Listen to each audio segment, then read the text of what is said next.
The natural flow of water is a vortex, so swirling your water around before drinking restructures it into H3O2. This isn't true. Shaking your water is not going to cause it to form into H3O2. Let's dig into the details.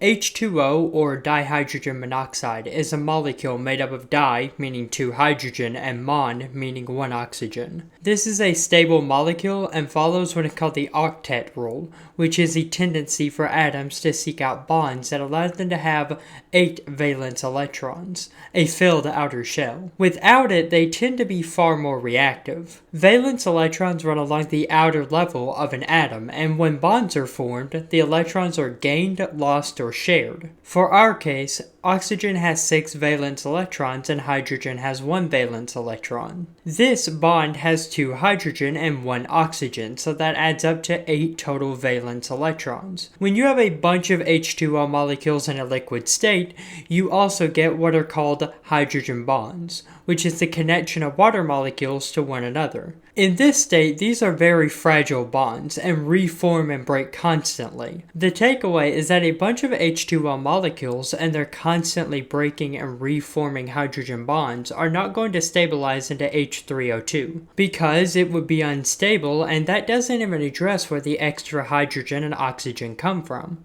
which is easier to ingest into your hexagonal cells. Considering animal cells don't have a rigid cell wall, I don't think they take on a hexagonal shape. Anyway, that is all. Don't harass this creator, be kind. Also, man, it has been a while since I've uploaded, but I should be back. Thank you for watching, and remember to never stop learning.